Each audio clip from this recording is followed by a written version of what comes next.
we don't expand our imagination, justification for being what you are.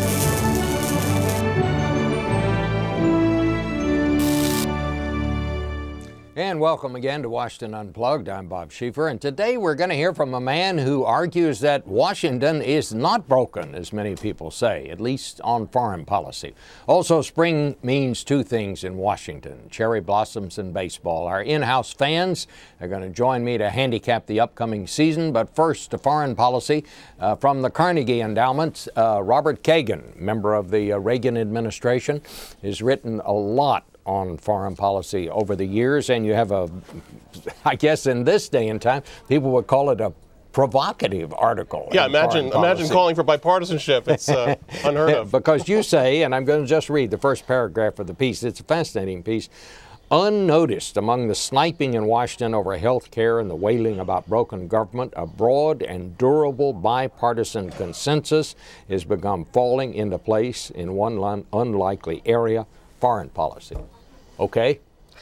Well, defend that. It's actually pretty easy to defend, remarkably enough. I mean, if you think about the really big issues that this administration's had to deal with: Afghanistan, Iraq, Iran, wars, expensive, potentially controversial. On all three of those issues, there's really very little difference between Republicans and the administration. Republicans have supported them in Afghanistan. I think they're both on the same page on Iraq at this point. And on Iran, as the administration is clearly toughening its approach and moving towards sanctions, I think it has complete bipartisan support. It's hard to think of another time in recent memory when you've had such bipartisan support on those kinds of major issues. It is kind of interesting to hear you say that, and I tend to agree with what you have said, but how they got to come together on, say, for Iran, for instance, is not exactly the way this administration would have planned it, I suppose, because they've been trying to engage Iran, and as they have been unable to do so, they seem to find themselves falling back to a lot of the policies and the approach taken by the Bush administration. Well, first of all, bipartisanship is never pretty, but I think that the administration would say in its defense that they always knew there was a reasonable chance that engagement wasn't going to work. I think there are very senior officials in this administration who expected Iran to spurn these offers, but I do think Obama accomplished something very important, which was building a broad and even worldwide consensus that Iran is not interested in talks, no matter how sincere an American president is in trying to engage them, and that's been useful, and that is why we're now coming closer to a bipartisan position. So what do you think is going to happen there? Do you think there are going to actually be some strong sanctions? I do. I think that I don't expect any cooperation from China and even Russia ultimately, but I think what the administration's hoping to do is get some kind of even watered-down Security Council resolution so that they can then work with the Europeans, who really are sort of fired up on this issue. I've been in Europe recently. It's much more than they used to be. If you can't get China and you can't get Russia, how do you make that work? Well, it'll be harder, obviously, but I do think there are some important things that the West can do on banking, on insurance, which affect the regime. And, you know, in the old days, before there was the June 12th elections and there wasn't much of an opposition, you'd say, what does it mean? Right now, the government's unstable. I don't think that the regime in Iran is completely in control. And so anything you do, it doesn't have to be everything. Anything you do can have an impact on the internal situation. I think one of the things you cite in your article is that Republicans have supported most of what this president has done in Afghanistan. But does anybody see that policy changing anything very much? How would you sum up where Afghanistan is right now? Well, you know, it's too early to say, and I haven't been there. But reports coming out of Afghanistan that I hear are that things are actually doing a lot better. And I don't think, I think we're going to see real progress over the next year. I have a lot of confidence in the military command there. I think their strategy looks right. People said you couldn't turn Iraq around, and that turned out to be wrong. I think we will turn Afghanistan around. And how about the whole business of terrorism and how we're meeting that threat? Do you think the Obama administration, I hear a lot of criticism from Republicans on that. Oh, yeah, and I mean, that's certainly one area where Republicans have really gone after the administration. I do think the administration left itself a little vulnerable, as much rhetorically as anything else, to the perception that they're more interested in protecting terrorist or suspected terrorist rights than they are in fighting terrorism. I think if you look at what the administration has done in practice in terms of what they used to call the war on terror, look at the escalation in Afghanistan, look at the consistent policy in Iraq, the increase of drone strikes, they're killing a lot of terrorists. So it isn't really that soft a policy, but on some of these issues like where to try terrorists, whether to do it in New York, military tribunals, the administration has been vulnerable. But what else is happening? The administration seems to be taking a tougher line on a lot of these issues and shifting its position, which means even on this, I can imagine eventually coming to some kind of agreement. Robert Kagan, a fascinating article in Foreign Policy magazine. I would say recommended reading. Thank you very much for it. Thank you. And we're going to have the very important stuff now. We'll put foreign policy aside and talk about what we generally talk about here in the newsroom. And I must say, gentlemen, this is the first time we seem to be attracting a studio audience. People are gathering around to hear your words of wisdom because it's time for baseball season. Spring training is underway, and what most of us around here talk about, despite what we tell our bosses and so on, we generally talk about baseball from here on in. He's giving us up all the way around. Bob Orr is over here. You know Bob Orr, our terrorist and Justice Department correspondent. This is Ward Sloan, who is the evening news editor. That ought to give you some pause, the way he is dressed today.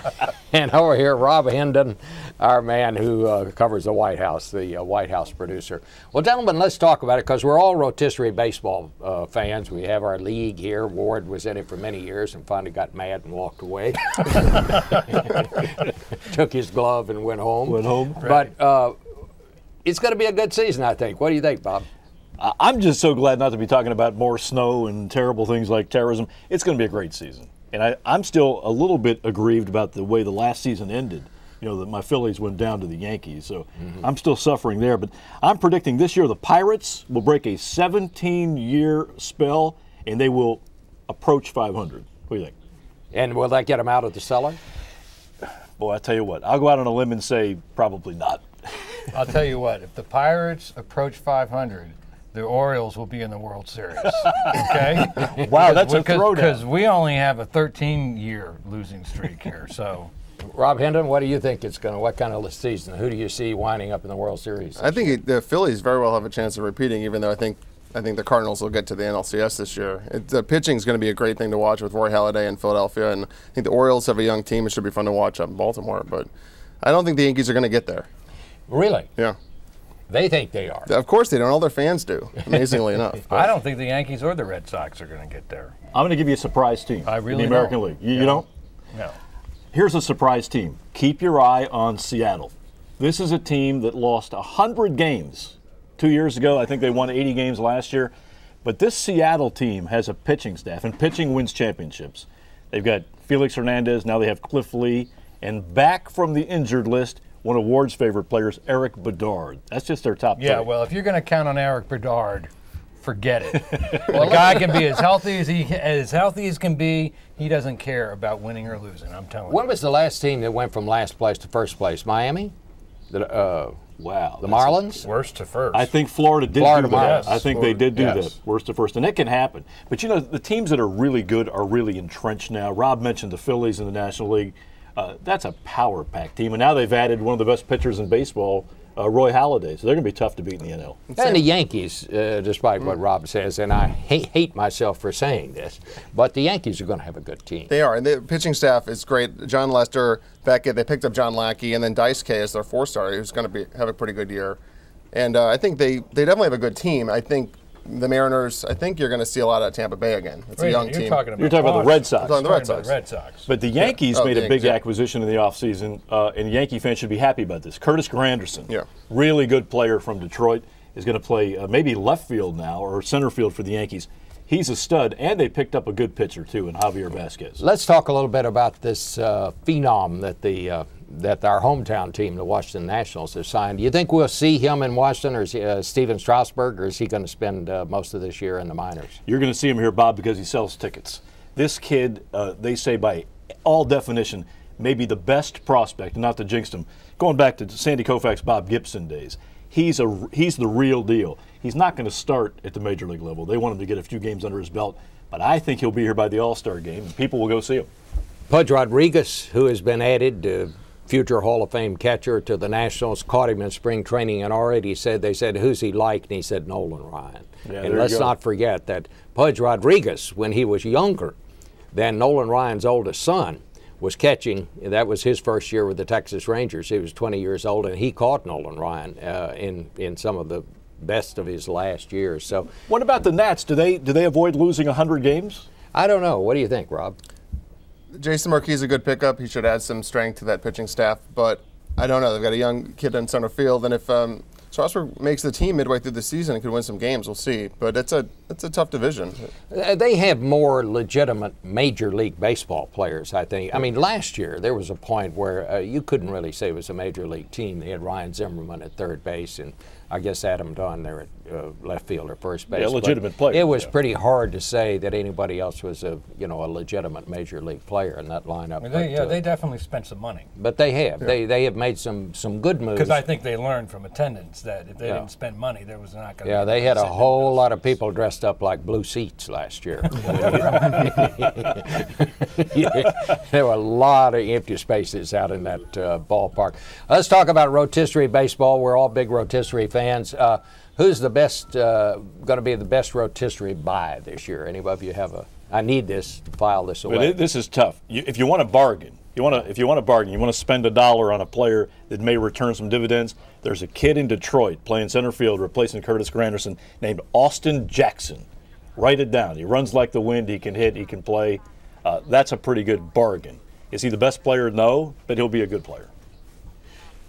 I think my old Cardinal favorite, Rick Ankiel, in Kansas City is going to put up some good numbers, and he should be cheap. And Max Scherzer is a pitcher with the Tigers now who comes over from the National League. I think he could surprise some people, and no one will remember him in the draft, so he'll go for $1 in the last round. Who will be the highest priced player? Oh, it's going to be probably A-Rod in the American League. In the National League, it's probably going to be Albert Pujols.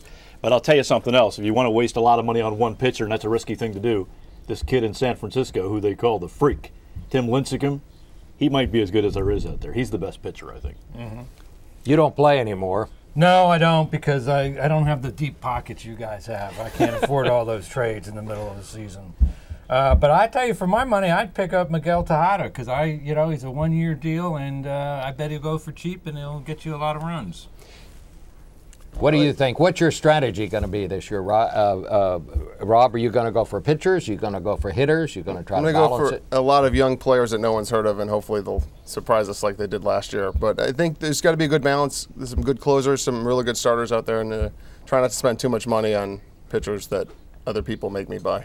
What do you think the best strategy is? Because there are a lot of rotisserie players out there. I always wind up spending too much money for a star, and then I have nothing for pitchers. And well, the way you win is the way you win in investments. You don't spend too much, and you hope the guys you buy return the most. If you fill your roster with expensive players like A-Rod. Wait a minute. I think we have a call. We actually have a call. Who is this? This is Rick from Rogers Park. Rick from Rogers Park. And your question, Rick. Well, I'm sitting here and I'm watching. I watch every day. And I'm sitting here and I'm watching an overweight guy in a Cardinals jacket, a really old guy in an Orioles jersey, a Texan who doesn't know, who doesn't even have a baseball team that's worth talking about. Wow. And Bob Orr's waiting for a terrorist attack.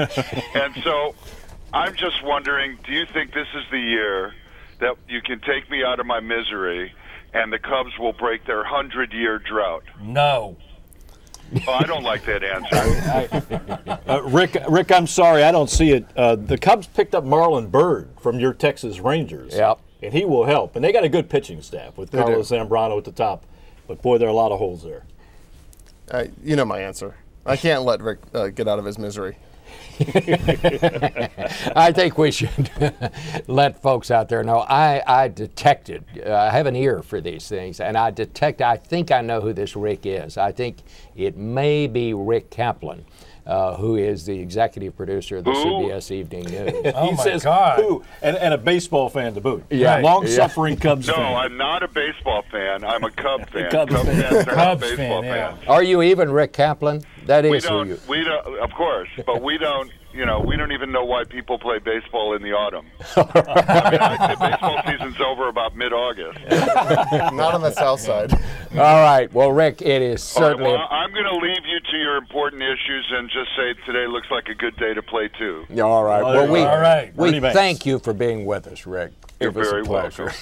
Bye. And thank all of you for watching Washington Unplugged. I'm Bob Schieffer. And if you have a chance, watch us on television Sunday when we'll hear from Evan Bayh and Lindsey Graham, two key senators.